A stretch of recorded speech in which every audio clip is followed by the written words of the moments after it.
अस्सलामुअलैकुम जी, क्या हालचाल है। उम्मीद है मेरी तमाम बहनें ठीक होंगी। आज मैं जो नावल पढ़ने जा रही हूँ उसका नाम है मोहब्बत ही हकीकत, जैसे लिखा है कनीज़ नूर अली ने। चलें जी, पढ़ना स्टार्ट करती हूँ। हर दूसरे खत में लिखा होता है कि शुआ से वाबस्तगी ऐसी हुई वैसे हुई, फ़लाँ के ज़रिए हुई तो जनाब मुझे भी हो गई, बस जैसे भी हुई। लेकिन असल बात यह है कि ये वाबस्तगी कोई ऐसी वैसी कमज़ोर सी ना थी, बहुत मज़बूत थी। हर हर कहानी को पढ़कर अपने अंदर जज़्ब कर लेने से ऐसी नायाब कारी शायद ये कोई और ज़ाहिर है कि मैं खुद को एक बेहतरीन हीरोइन समझती थी, हर लड़की समझती है चाहे जैसी भी हो। लेकिन मैं ऐसी वैसी नहीं थी, अभी भी हसीनो जमील लड़की हूँ। बस इतनी संजीदगी से हीरो हीरोइन का मैंने मुशाहिदा किया और परखा, फिर लगी इंतज़ार करने कि कब मेरी ज़िंदगी में ऐसे खूबसूरत इत्तफ़ाक़ात का आगाज़ होगा।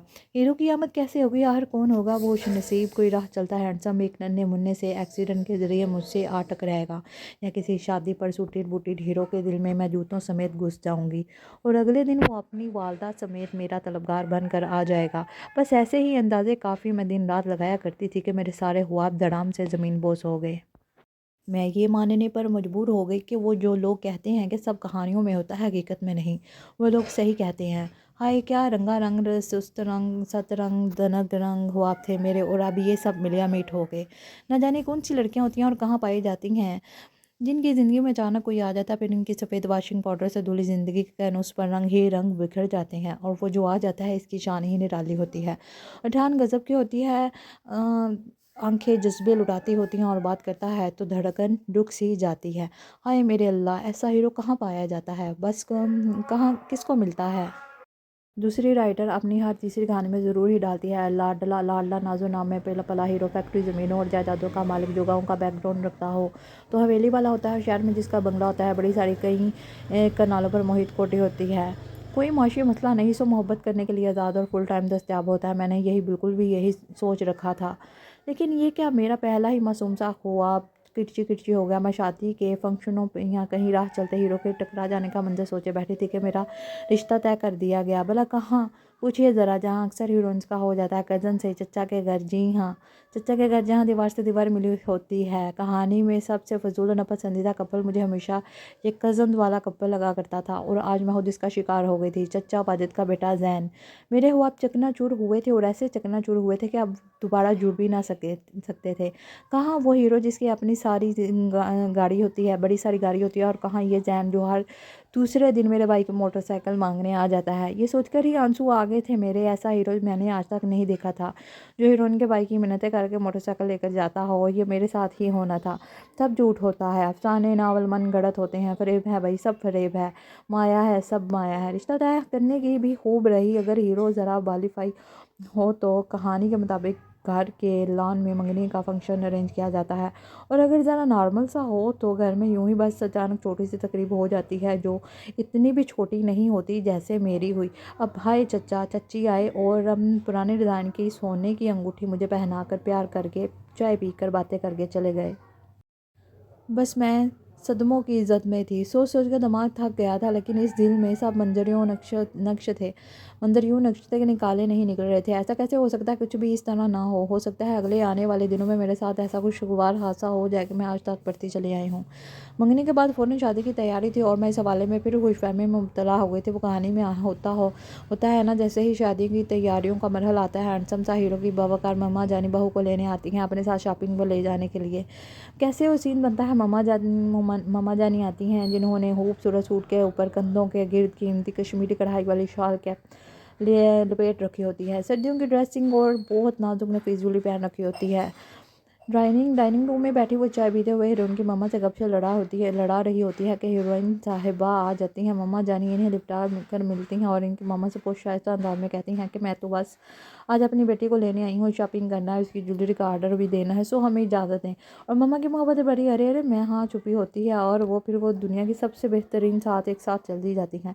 आई कैसी हसरत होती थी मुझे ये लाइन्स पढ़ कर, कब वो दिन आएगा जब जब मैं वो वो दिन शायद आज आ गया था। ज़ाहिर है शादी की तैयारियां दोनों तरफ चल रही थी, और आज अचानक चाची जी तशरीफ़ फरमा थी। मैं बहुत गौर से इनका चेहरा देखते हुए इनकी जानें बढ़ रही थी, अंदाज़ा लगा रही थी कि ये शॉपिंग पर ले जाने के लिए आएंगे। मुझे आते देखकर जल्दी से उठी, मैं इनके बिल्कुल पास जाकर रुक गई थी। अब ये मुझे साथ लिपटा कर प्यार करेंगे, कहानी में होता है ना, चाची ने एक मर्दाना सफ़ेद कमीज़ मेरी तरफ बढ़ाई।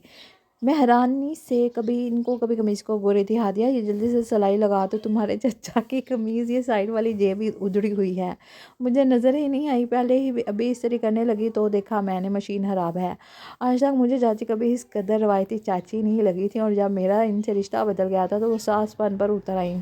मैंने सोचा भी नहीं था कि सोचा तो भी नहीं था शॉपिंग पर जाने के बजाय सिलाई लगाना पड़ जाएगी। मेरा दिल छलनी हो गया। कहाँ इनकी जेब से पैसे निकलवाना और कहाँ उधड़ी हुई जेब की सिलाई लगाना। मैं चाची की बात सुनकर सदमे की शिद्दत से दंग रह गई कि जब वो मेरे हाथों में कमीज़ थमाकर अम्मी की तरफ मुतवज्जा हो चुकी थी। मैं मरे मरे कदमों से कमीज़ लिए स्टोर रूम की तरफ आई। दिल खून के आंसू रो रहा था। कहीं किसी कहानी में आज तक ऐसा हुआ था भला? चले मैं मार्जिन रख के सोच लेती हूँ कि हीरोइन को कभी कभार सिलाई लगाना या बटन लगाने की जहमत दे दी जाती है, लेकिन वो तो हीरो की कमीज़ होती है ना। ये क्या बात हुई?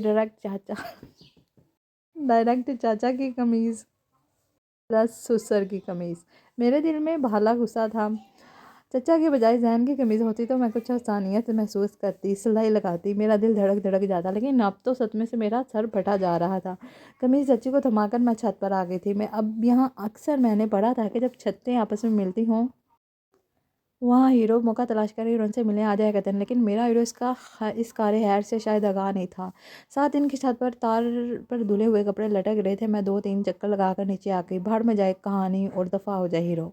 शादी हो गई थी और मैं खुश थी। जैन बहुत अच्छा ख्याल रखने वाला शौहर था और चचा चची भी मुझसे बहुत मोहब्बत करते थे। अजीब बात है, जिसे मोहब्बत करना चाहिए वो ख्याल रख रहा था और ख्याल रखने वाले मोहब्बत किए जा रहे थे। मेरे कहानी का दिमाग में हवा हवा ही ऐसे ख़यालात आते रहते थे।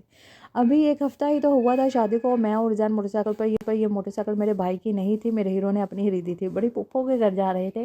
रास्ते में सिग्नल पर ट्रैफिक रुकी तो मैंने इधर-उधर सर घुमाकर किसी को तलाश करने की कोशिश की थी। जैन को शायद मेरे ज़्यादा हिलने से उलझन हुई थी। क्या तंका-तंकी कर रही हो? तुम्हारे अब्बा की कार नहीं है जो बैठी हुई भी उछलती रहो, ध्यान से बैठो।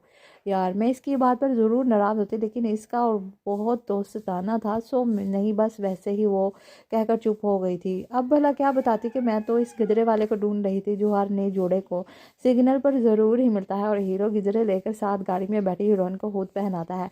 यहाँ बेशक गाड़ी नहीं थी और मेरा हीरो मोटरसाइकिल पर था और खुद ईजी होकर गजरे पहनाने की पोजीशन में नहीं था, लेकिन फिर भी मैंने मैनेज कर लेना था अगर मुझे वो बस गजरे लेकर देता। गजरों का सीन हमेशा से मेरा फेवरेट रहा था, लेकिन वो मनहूस मारा गजरे वाला कहीं नज़र ही नहीं आया। शायद किसी कहानी में अपनी हाजिरी लगवाने गया हुआ था।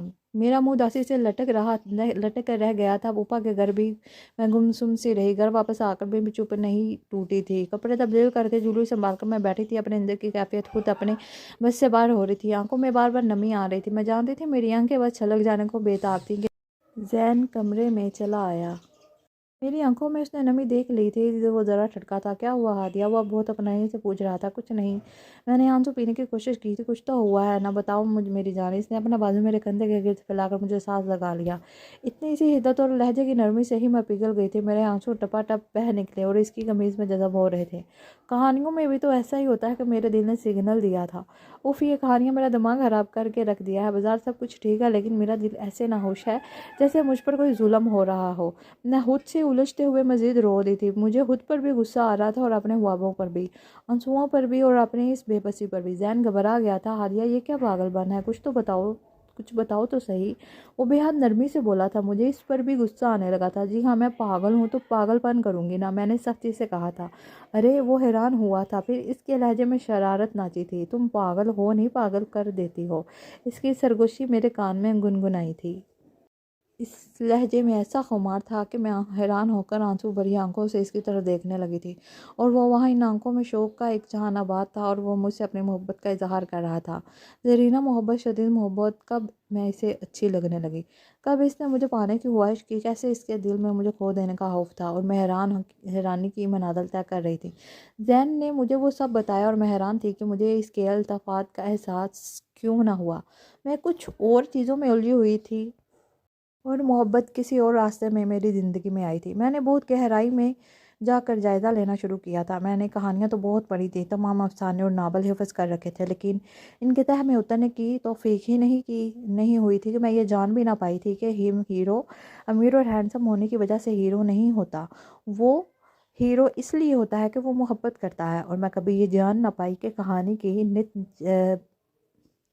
नुत जैसे भी हो, कहानी की बुनियाद हमेशा मोहब्बत होती है। मैं अपनी ज़िंदगी की कहानी की बिन पर गौर कर रही थी और इसकी गहराई में छुपी मोहब्बत तक ना पहुंच सकी। वहाँ मेरा हीरो भी मुझे लेकर क्या, और यही कहानी की खूबसूरती होती है। मैं बेहद मसरूर थी जैसे हर हीरोइन होती है, और ज़ैन बेहद खुश था जैसे हर हीरो होता है। मेरा यकीन लौट कर आया था कहानी पर भी और इसके हीरो पर भी, और सबसे बढ़कर इस मोहब्बत पर जो हर कहानी की बुनियाद होती है, जिसमें कोई खोट, भूल, कोई मिलावट नहीं होती। तो ये थी मेरी प्यारी बहनों, ये था मेरा आज का छोटा सा नावल। उम्मीद है आपको ज़रूर पसंद आया होगा। मेरे चैनल को लाइक कीजिए, सब्सक्राइब कीजिए। शुक्रिया।